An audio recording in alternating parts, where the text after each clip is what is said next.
Hi, I'm Rachel Vinman, co-host of the Suburban Women Problem podcast. Today, I have a message from Katie Paris, founder of Red, Wine, and Blue, the organization that produces this podcast.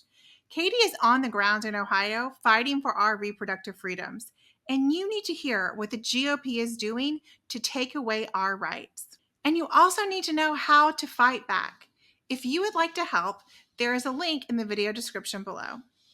All right, people need to know what's going on in Ohio and what Republicans are, of course, trying to do to stop it because it has to do with reproductive freedom. You all may or may not know that Ohio is the only state in the country in 2023 where voters will vote on reproductive rights, protecting access to abortion, protecting the right to contraception, IVF, miscarriage management. This year, in 2023. Last year, 6 states did it. Reproductive freedom is 6 for 6 in America. And Republicans can't stand that. It's making them crazy. And here in Ohio, where we have the chance to bring that notch up to 7 for 7, Republicans are doing absolutely everything they can to stop it. Last night, there is breaking news out of Ohio. Secretary of State Frank LaRose, the Republican who is trying to run against Sherrod Brown, our amazing Democratic U.S. Senator here, he is the Secretary of State. And unfortunately, he has the power to take a ballot amendment where there is language written that thousands and thousands, 710,000 voters, in fact, signed on to get onto the ballot to protect reproductive freedom. As the Secretary of State and as a member of our ballot board, he is abusing his power by coming in and rewriting the language that will appear on the ballot before voters in November.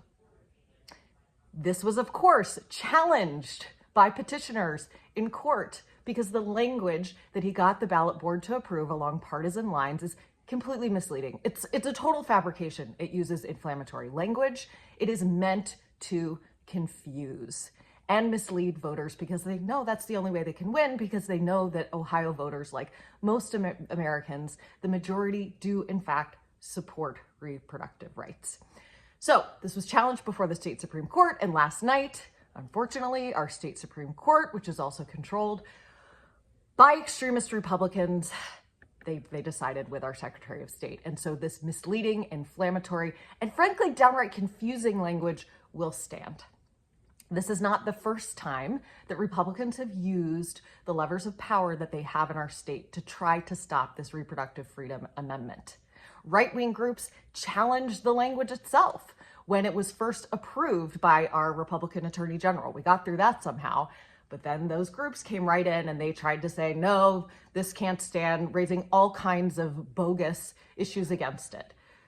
That was defied in court. We moved along. We collected 710,000 signatures from voters to get this constitutional amendment to protect reproductive rights, to qualify it for the ballot.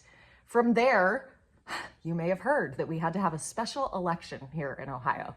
A year after Republicans had said, we can't have August elections in Ohio. Turnout is too low. They're not representative.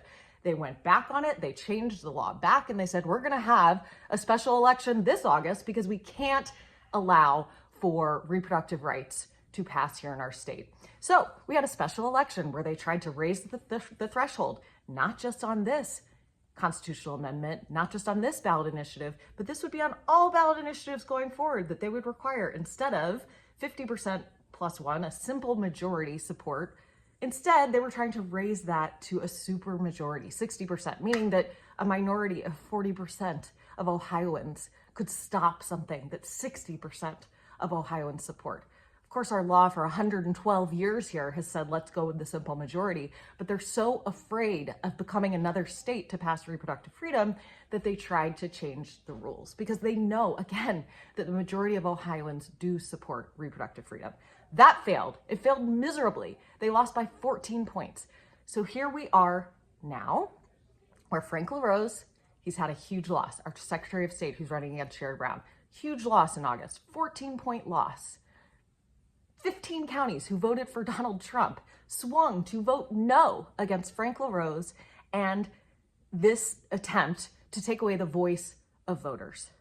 So here Frank LaRose is. He's running for U.S. Senate next year against Sherrod Brown. He's had an enormous loss in this August special election.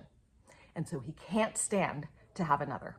So he is using all the levers of power he has as Secretary of State, as a member of our partisan ballot board, and now when citizens of Ohio have gone to our Supreme Court and said this is a completely misleading reading of what this ballot amendment would actually do, please just put the actual language of the constitutional amendment on the ballot so that voters can decide. The Supreme Court has said, no, we are going to go with our partisan bias and let Frank LaRose and his political attempt to confuse voters stand. Mind you, his version of the amendment is longer than the actual amendment. So the court has sided with Frank LaRose and said, nope, voters don't get to see what they're actually voting on. We're going to use his version. So this is where we stand in Ohio today.